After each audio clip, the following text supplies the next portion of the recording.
From the line across the ocean to the land beyond the mountains, through the Sahara, we bring on-spot news, live analysis, expert discussions on trending stories in politics, business, socio-economy, sports, and documentaries. So catch all the updates on the happenings around the globe. Welcome back. You know, I sincerely hope and pray that one day we're going to stop talking about hunger. Hunger is no longer going to be the major topic to be discussed in Nigeria. We can't wait to get past that. But until then, we have the next story. It's talking about the member representing Ikorodu Federal Constituency in the House of Representatives, Honorable Babajimi Benson, has attributed the ongoing nationwide protest against bad governance to a lack of effective communication of the activities and policies of the present government to the Nigerian people, especially the youths.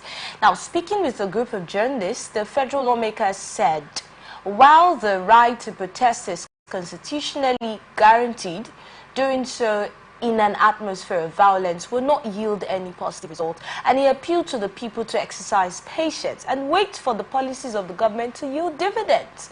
He said the Tinubu government has done a lot in the last 1 year, worth commending, and laid a foundation for a new Nigeria.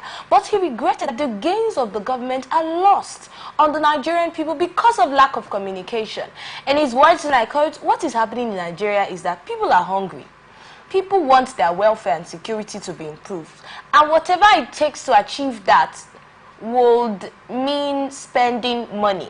But Rome was not built in a day." I think the critical issue we have in Nigeria is a perspective issue, because people see things differently. The problem we have right now is a communication issue. You know, he talked about the professor that has also told us about his healthcare revolution, Minister of Health, and what he has been able to do in 1 year. And Nigerians don't even know all of this because there is no communication, or there is a communication gap. If everything the government does is communicated to the grassroots, then we will not have the problem that we have right now. If you go to the US today, in his words, I'm still quoting him, they don't know their governors, they know their local government chairman. But in Nigeria, everybody looks up to the president. If the road in your street is bad, it's the president. Now he has released money directly to the local government chairman with local government autonomy, right? You're aware of that. So let's see how that plays out. That's what he's saying. We must have a conversation to let the people know who to hold responsible. With all that, we need to address issues in the right quarters. There is a new minimum wage coming to being. That's something he's commending about this government, and that he's also saying will not be enough, but it is a step in the right direction. So let's look at this now. Is this? I see you nodding. Is it beginning to change your mind? Are you beginning to see that the government has done a lot in 1 year, according to his statement? Thank God the honorable member talked about issue of perception. Like I said, perception is a critical issue when it comes to analysis of this nature. While you were just going through the review, I was internally agitated. Why? I'm telling you, you see a honorable member talking about communication gap, talking about issue of communication, lack of communication. Who should be held responsible? Should I be held responsible for the government not being able to communicate effectively the policies of the government? Should the masses be held responsible? You see, at times when our leaders talk, I don't understand. They feel probably the people they are leading, the people they are representing are not analytical. They don't reason. They don't digest their statement. They just talk. Why will a honorable member come on air to talk about communication gap, that is the major problem the current government is having? You see, that takes us back to the issue we talked about before. Not having probably those qualified, the right persons, or those that are passionate to chair or champion a particular cause. I know we have ministers that has to do with information and communication. I know we have commissioners that has to do with information and communication, and I know it is the sole responsibility of the government, the appointee, right? Because those are appointed offices. It is the responsibility of the government, the appointee, to now look at the person that is supposed to probably handle that particular section that is not doing well, and then call the person to order, or you caution the person. Right. So issue of communication gap shouldn't be the problem, shouldn't come into play at all. Before we delve too deep into the whole communication, who should communicate or not, do you see this as damage control statement? Sure, I do, because the statement is also indicting. I think even the person in charge of communication and information, the Honorable Minister, needs to also respond to Nigerians why there has, because for me, I know that the government has been communicating. It is either you're communicating positively or you're communicating negatively. It's either your communication is generating, positive response, because in communication we have both, it's a dual process, right? You should know better. Once you communicate, there should be feedback. Yes, right, good. So what Nigerian government and what Nigerians are experiencing is a direct effect of the communication gotten from the government. So there is nothing like communication gap. Let's look at the removal of fuel subsidy. Come on, it was communicated. Let's also look at the change of the anthem. Oh, double communicate. Who did not hear that the anthem, we've gone back to the previous anthem and all of that. The communication was so swift. I mean, we got the memo so fast. So I'm wondering why it's big projects that are being carried out that all of a sudden we're not getting the information. So that was why I asked you earlier if you see it as maybe a statement to, get to change our minds and help the people really understand that, look, the government is actually doing so much. Look at all of these projects that have been mentioned. If the government is doing so much, my dear, the media community will be aware. You and I will be aware. What this current government has done, Nigerians are aware. The issue of fuel subsidy, didn't Nigeria hear about it? Change of national anthem, didn't we hear about it? Issue of rice palliative, didn't we hear about it? Well, those things are not national issues. So what has the government now done that Nigerians have not heard?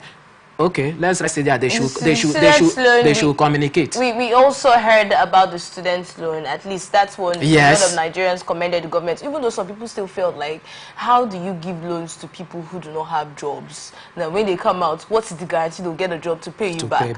But let's look at this next story now. The federal government on Tuesday declared that the prices of food items nationwide will crash soon, based on its commitment to ensure food security through the use of new farming techniques in Nigeria.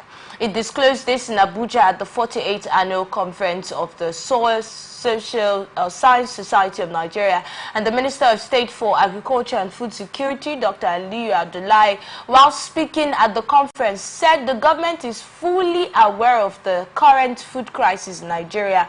But in his words, and I quote, "We are putting all the efforts in place to ensure the availability of food across the country." The minister stated. Abdullahi explains that the government was exploring various indices to ensure food security, working to ramp up food production by returning Nigeria to a sustainable food production system where the country will be engaged in all year-round farming. Have you heard of that scheme, all year-round farming, even when out of season, during the season? And he says we are fully aware of the current food challenge in Nigeria. The problem is what we met on the ground, right? If it's available, it's available. If it is in our local palace, we'll say if it did. If it didn't day, it didn't. All right. So, but he said, but we also know that even if it is available, it has to be affordable. We're already planning for the next dry season, having learned our lessons in the last one, and we want to make a huge success of the next dry season farming.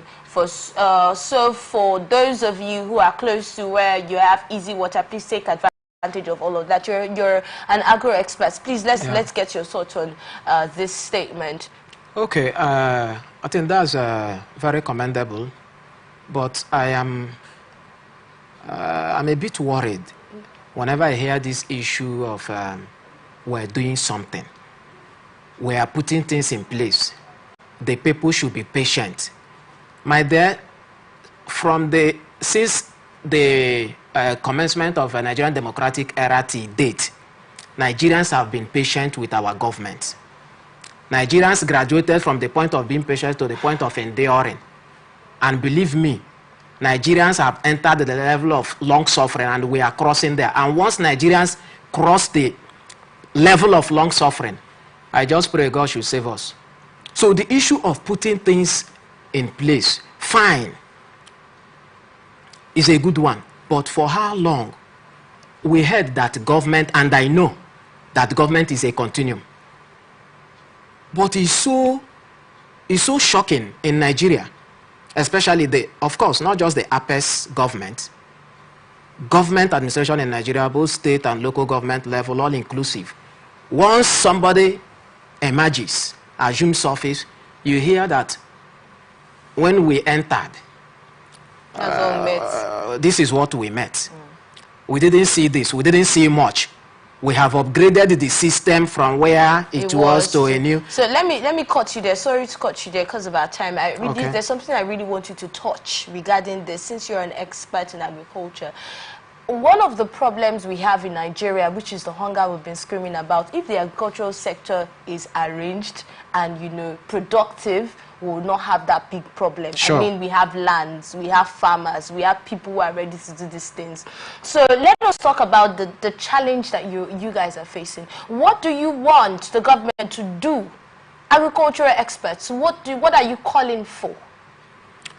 Fine and good. The government should set up, industries, create an enabling environment that will make agriculture to thrive in Nigeria.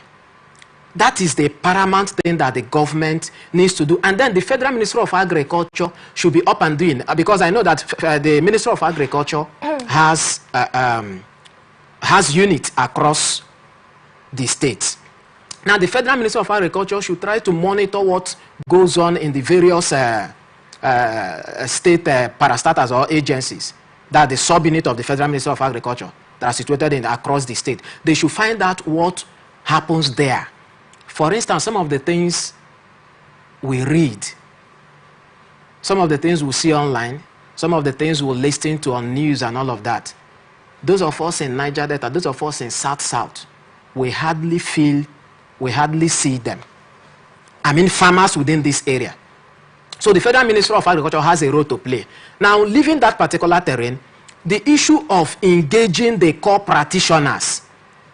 AGAN, for instance, which is one of the agricultural associations that I belong to, is found across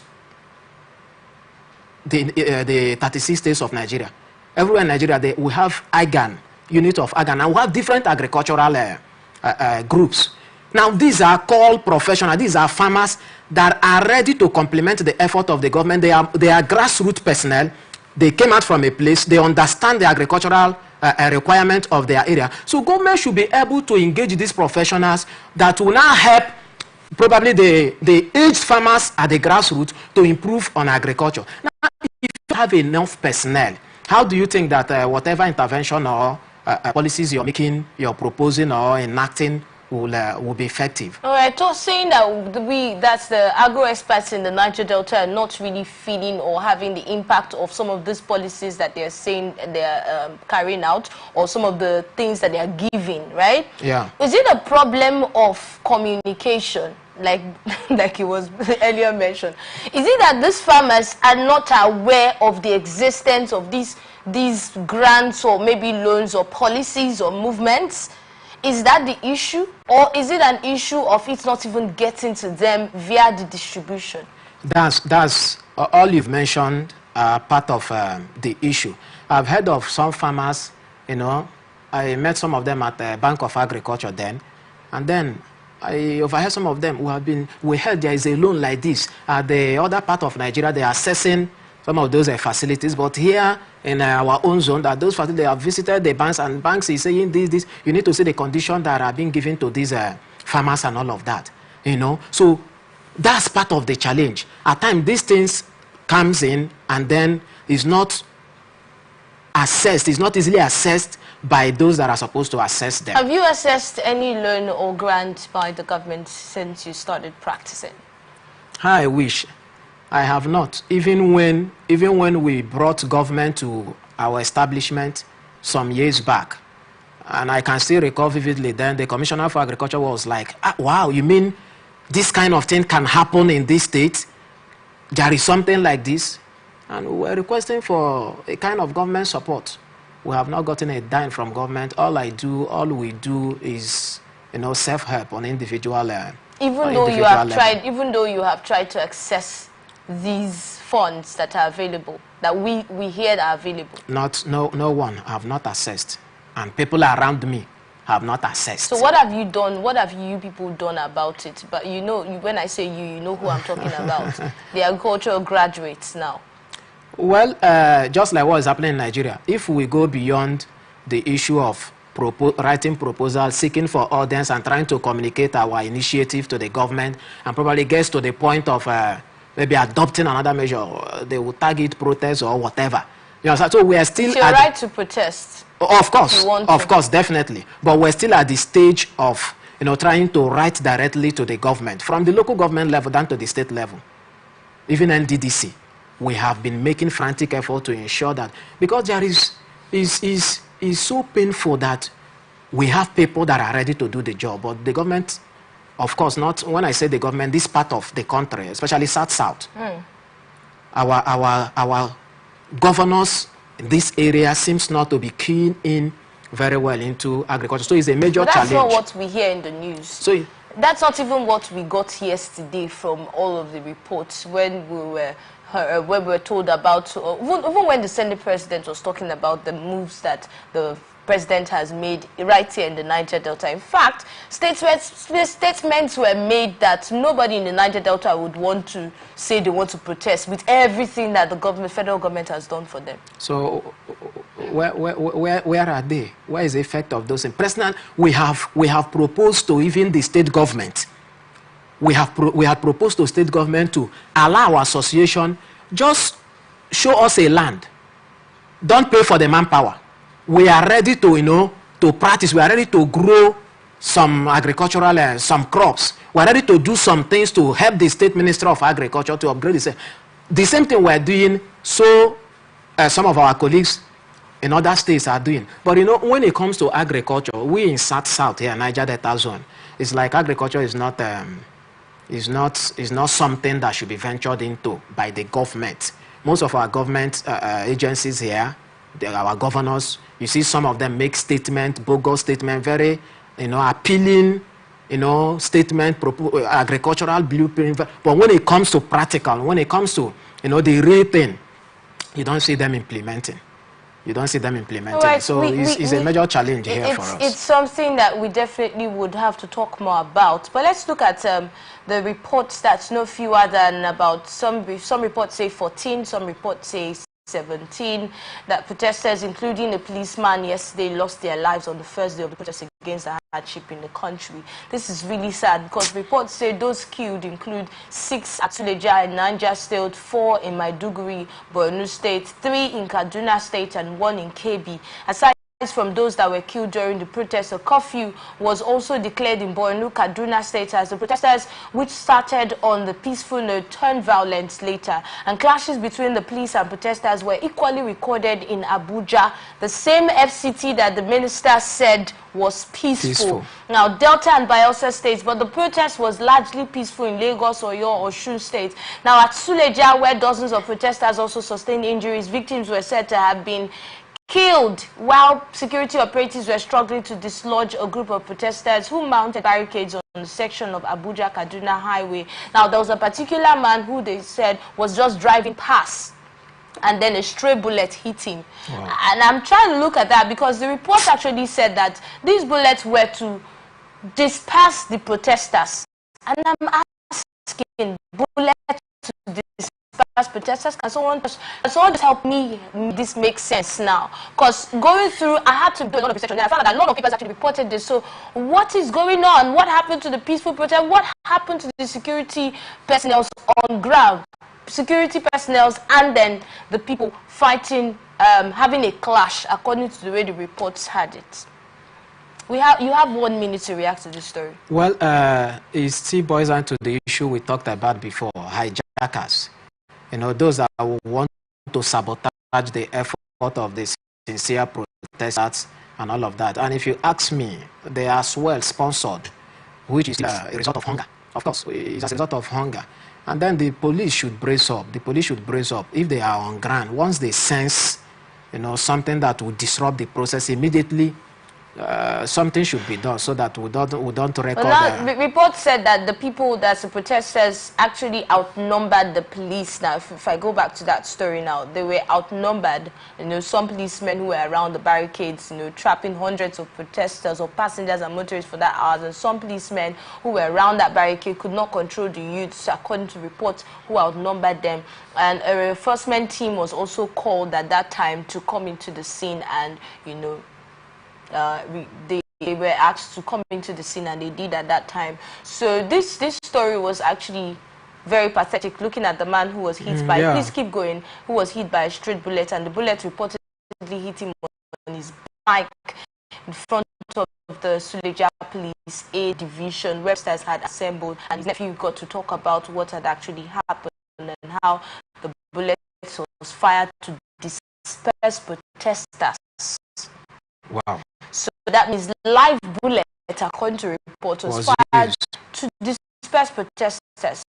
We don't have so much time to talk more about this, but we'll find out as this unfolds. We'll give you details.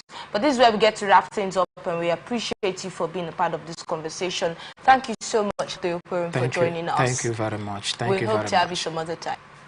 That's fine. All right, don't forget that we are open for sponsorship and partly stay connected with us on all of our socials on Facebook and YouTube, at the Television Network on Instagram and TikTok at Atlantic TV Network 1, and on X at Atlantic TV Net. Watch live website at www.atlanticnetwork.tv. Always remember that peace and unity are the pathways. I am Enidoye Jackson. Coming up next is Open Conversation. Stay with us. Stay focused on From the Line across the ocean to the land beyond the mountains. Through the Sahara, we bring on-spot news, live analysis, expert discussions on trending stories in politics, business, social, sports, and documentaries. So catch all your bets on the happenings around the world. Stay focused on The Fact Today, only on ATN.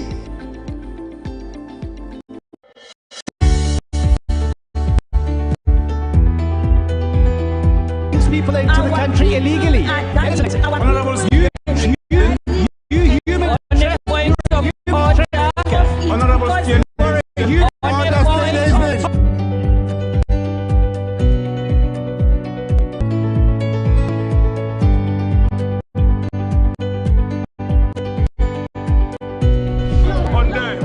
They are not